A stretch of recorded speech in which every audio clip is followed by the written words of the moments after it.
Bonjour à tous, ou bonsoir, parce qu'ici c'est le soir et il fait chaud. Je sais pas si chez vous il fait chaud aussi.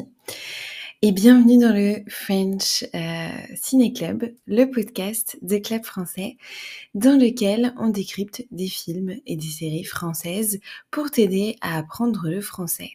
Moi je m'appelle Marion, je suis professeure de français langue étrangère et mon objectif c'est de t'aider à mieux comprendre le français parlé dans les films et les séries. Et aussi dans la vraie vie, bien sûr. J'ai décidé de tester une version un peu différente du podcast, quelque chose d'un peu plus naturel, un peu plus authentique, moins préparé, avec un peu plus peut-être aussi d'improvisation. Et je vais vous parler cette semaine du film Lune de miel avec ma mère. J'ai pas choisi ce film au hasard puisque c'est le film que nous allons étudier dans le club cette semaine. Donc si tu fais partie du club, cette vidéo est pour toi. Je vais t'expliquer de quoi parle le film, sans spoiler, pourquoi je l'ai aimé et qu'est-ce que toi tu peux y apprendre. Et puis je te dirai un petit peu les différents exercices que tu vas retrouver dans ton club cette semaine, mais tu recevras aussi tout ça par mail. Lune de miel avec ma mère, c'est l'histoire de ce jeune homme que vous voyez ici sur la photo. Et si jamais vous écoutez cet épisode uniquement en version podcast, vous pouvez juste regarder la pochette du film. C'est donc ce jeune homme sur la pochette. Ce jeune homme, il s'appelle Lucas et Lucas, il va se marier. En fait, le film commence au mariage de Lucas. Donc, il est avec sa petite amie, on est devant l'hôtel et ils sont... Enfin, on est devant l'hôtel, on est à la mairie, pardon. Donc, devant Monsieur le maire qui va faire célébrer cette union de manière non religieuse d'ailleurs, de manière civile.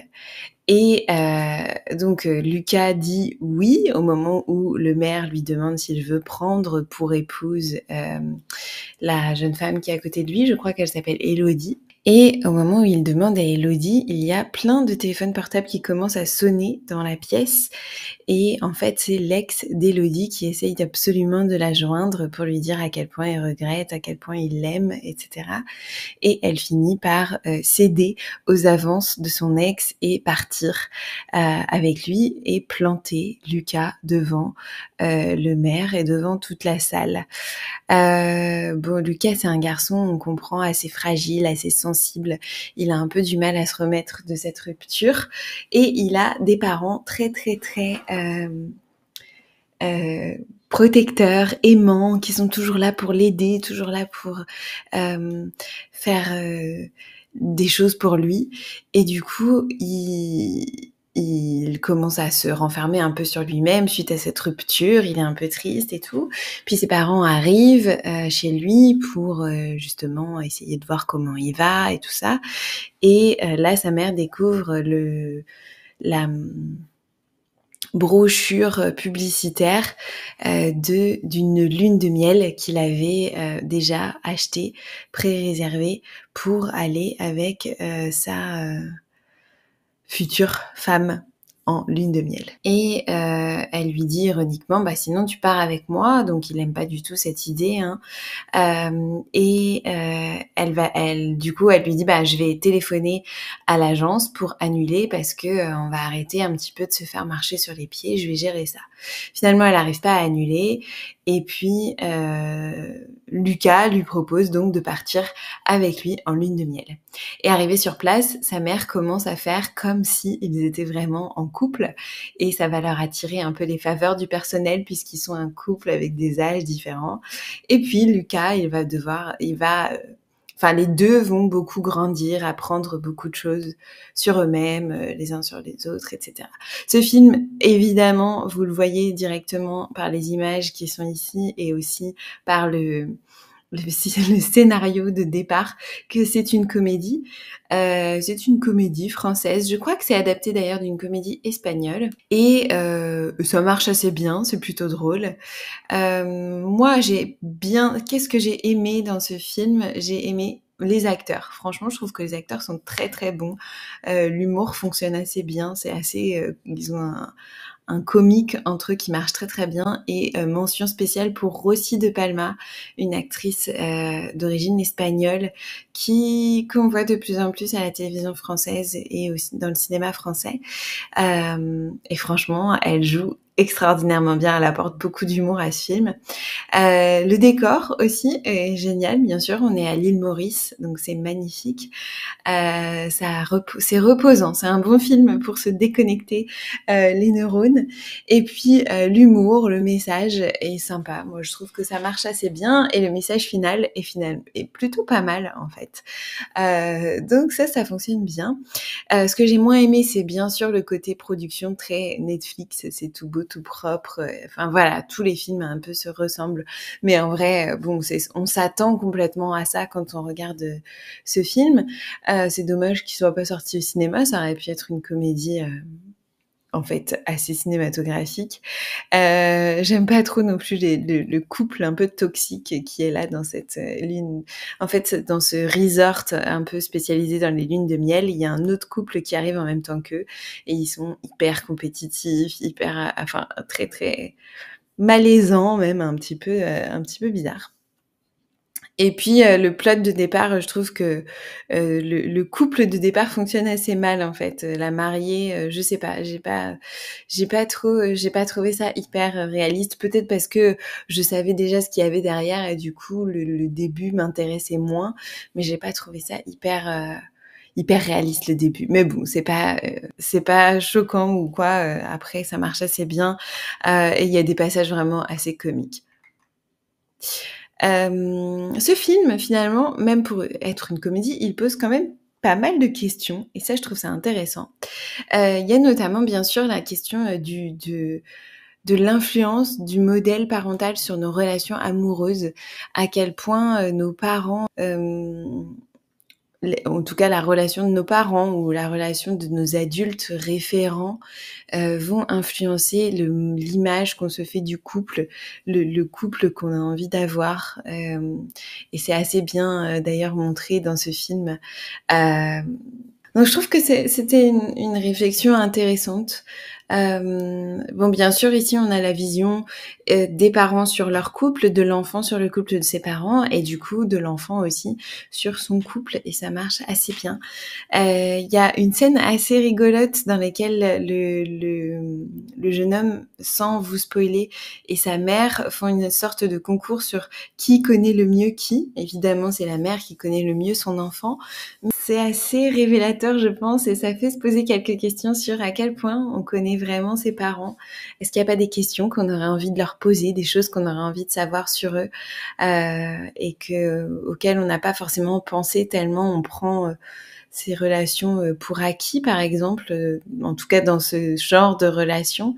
Un autre point intéressant, c'était le personnage de la mère qui est joué par Michèle Larocque. Et cette mère, elle est assez complexe, en fait. C'est un personnage avec pas mal de facettes, de défis différents, assez parfois aussi peut-être que j'ai trouvé parfois peut-être un tout petit peu incohérent dans ses différentes facette, c'est-à-dire qu'elle est en même temps une super maman, presque un peu la mère modèle, qui a tout abandonné, enfin en tout cas modèle pour ce que la société attend des mères, donc qui a tout abandonné pour s'occuper de son fils quand il est né, qui a toujours tout fait pour le protéger, l'aider, qui a été même un peu trop protectrice. À un moment, il lui reproche de pas l'avoir laissé aller chez ses amis parce qu'ils avaient des poux, par exemple, ou des choses comme ça, exagérées. Et en même temps, cette mère, elle est une femme très à l'aise dans sa féminité, qui a envie de s'émanciper, qui a envie de s'amuser dans ce voyage, qui encourage aussi son fils à prendre des risques finalement à certains moments pour grandir. Et puis une femme assez libre, assez aventureuse en fait. Et du coup, des fois, il y a peut-être un peu, on a du mal à comprendre comment elle est devenue cette mère-là. Mais c'est assez intéressant, tous ces différents visages qui se combinent dans un seul personnage. Et c'est très bien porté, très bien joué par Michèle Larocque. Et enfin, le dernier message, la dernière question que pose ce film, qui est pas vraiment une question, mais qui est plutôt la révélation de la fin de ce film, si on avait besoin de le savoir. En tout cas, vraiment, ce qui est dit ici, c'est que si on veut être heureux à deux, eh ben, il faut d'abord être heureux tout seul, et que c'était pas grave aussi de passer du temps tout seul. Je trouvais que c'était frais et sympathique, et c'est pas forcément ce qu'on attend de la fin de ce genre de comédie. On pourrait penser qu'il retrouverait quelqu'un sur place et trouverait finalement le grand amour qui lui correspondait. Et du coup, ça marche assez bien. Dans cette nouvelle version du podcast, je voulais vous partager un peu de vocabulaire. Je sais que vous aimez bien ça, et puis vous allez pouvoir le retrouver ici dans le film. Une des phrases qui est utilisée, c'est mieux vaut... Enfin, c'est pas la phrase exactement, mais c'est une sorte de dicton qu'on a en français. On dit mieux vaut être seul que mal accompagné. Et dans le film, ils l'utilisent un petit peu différemment, mais ils reprennent cette idée-là. Elle lui dit, toi, de toute façon, t'as toujours préféré être mal accompagné, dans le sens où t'as jamais aimé être seul. Une autre phrase, et je vous en ai parlé au début, c'est se laisser marcher sur les pieds quand on ne pose pas de limites et qu'on est toujours un petit peu à la merci du pouvoir des autres. Remuer le couteau dans la plaie quand on a souffert et que quelqu'un remue le couteau dans la plaie, ça veut dire qu'il ravive ses émotions un peu difficiles. Vraiment, c'est assez imagé comme expression, je pense qu'on comprend bien. Ça craint, ça veut dire oh là là, c'est pas bien, c'est même c'est un peu la honte aussi, ça craint. Se faire griller, c'est se faire attraper quand on a fait une bêtise, se faire être découvert après un mensonge, par exemple. Et une phrase assez intéressante que Lucas dit à sa mère, c'est « tu te mêles de tout ». Ça veut dire elle s'immisce dans toutes les affaires de son fils. Vous avez vu la lumière baisser au fur et à mesure de ce podcast. Pas pour ceux qui sont en train d'écouter un podcast, mais pour ceux qui voient la vidéo. Désolée, je le ferai je vais réessayer dans différents contextes. Mais n'hésitez pas à me dire ce que vous avez pensé de ce format. Dans le club, pour ceux qui font partie du club, cette semaine, on va travailler sur ce film. Vous allez avoir plusieurs exercices. Un exercice pour apprendre à se situer dans l'espace avec l'île Maurice. On va revoir un petit peu tout ce qui est est, ouest, sud, au-dessus, au-dessous, toutes ces choses-là. Vous aurez aussi une grille de mots en mode un peu jeu de vacances sur le vocabulaire du mariage. Un concours avec des mots qui commencent par M et qui finissent par E, je vous en dis plus dans le club. Une petite présentation de Michèle Larocque, l'actrice donc principale de ce film. Vous allez voir, elle a une carrière assez intéressante. Et puis le défi que vous allez pouvoir faire de manière asynchrone comme d'habitude, c'est vous avez gagné une lune de miel. Il y aura beaucoup plus d'informations dans le défi pour vous dire comment y participer et comment y répondre. Je vous attends de l'autre côté pour ceux qui font partie du club. Et si vous ne faites pas partie du club et que vous ne connaissez pas le club, le French Film Fluency Club, c'est un endroit où on parle de films, de séries pour l'apprentissage du français.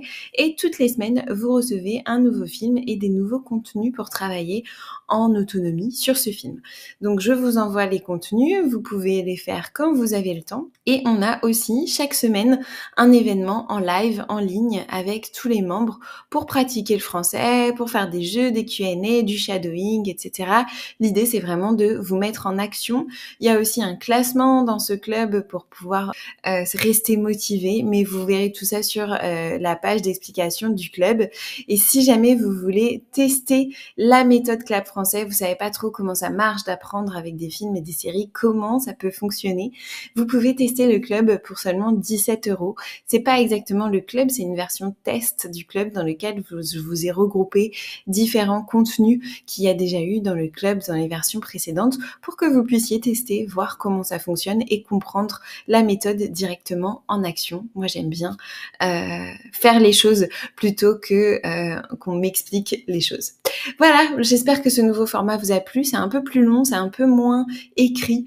N'hésitez pas à me dire si vous préfériez l'ancien ou si vous aimez bien le nouveau. Je vais en faire encore quelques-uns et puis ensuite on verra si ça marche aussi pour moi, si c'est plus facile en termes de création ou si l'ancienne manière était plus simple. Voilà, bon film à tous et à très vite pour un prochain épisode.